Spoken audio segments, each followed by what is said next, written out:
सोलापूर शहरात रिक्षामधून 240 लिटर हातभट्टी दारू जप्त। राज्य उत्पादन शुल्क विभागाने गुरुवारी सोलापूर हैदराबाद रोडवर ऑटो रिक्षामधून वाहतूक होणारी 240 लिटर हातभट्टी दारू जप्त करून गुन्हा नोंदवला आहे। सविस्तर वृत्त असे की राज्य उत्पादन शुल्क विभागाकडून हातभट्टी दारू निर्मिती, विक्री व वाहतुकीवर कडक लक्ष ठेवण्यात येत असून गुरुवारी राज्य उत्पादन शुल्क विभागाचे प्रभारी निरीक्षक सुखदेव सिद यांच्या पथकाने सोलापूर हैदराबाद रोडवरील सोन्या मारुती पेट्रोल पंपाच्या समोरील रोडवर मुळेगाव तांडा परिसरात बजाज कंपनीच्या ऑटो रिक्षा क्रमांक MH13 BV 0956 मधून हातभट्टी दारूची वाहतूक पकडली। या कारवाईत ओंकार रवींद्र निकम वय 26 वर्षे राहणार बक्षी हिपरगा तालुका दक्षिण सोलापूर याच्या ताब्यातून 1.25 लाखाच्या किमतीच्या ऑटो रिक्षासह 24,300 किमतीची 240 लिटर हातभट्टी दारू जप्त करून त्याच्या विरुद्ध महाराष्ट्र दारूबंदी कायद्यान्वये गुन्हा नोंदवला आहे। या कारवाईत विभागाने 1,49,300 रुपये किमतीचा मुद्देमाल जप्त केला।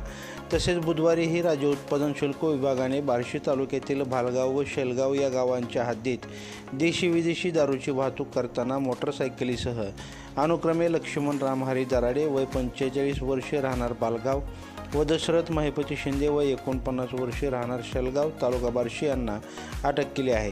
ही कारवाई राज्य उत्पादन शुल्क विभागाचे अधीक्षक नितीन धार्मिक यांच्या मार्गदर्शनाखाली उपअधीक्षक संजय पाटील, प्रभारी निरीक्षक सुखदेव सिद, दुय्यम निरीक्षक समाधान शेळके, सहाय्यक दुय्यम निरीक्षक गजानन होळकर, जवान अनिल पांढरे, इस्माईल गोडीकट, प्रशांत इंगोले व वाहन चालक रशीद शेख यांच्या पथकाने केली आहे। लाईव्ह महाराष्ट्र झोन न्यूजसाठी अनिल गिरीधर खंडागळे।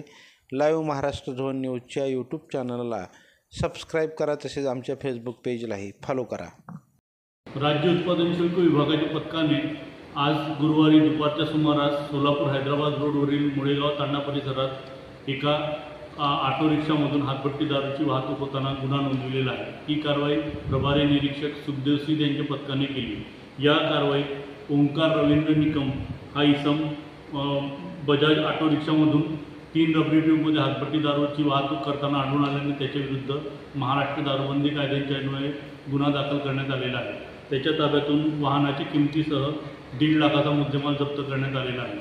तसेच विभागाने कालही बार्शी तालुक्यातील भालगाव व शेळगाव परिसरात 2 मोटरसायकलीवर देशी विदेशी दारूची वाहतूक होताना गुन्हा नोंदवलेला आहे।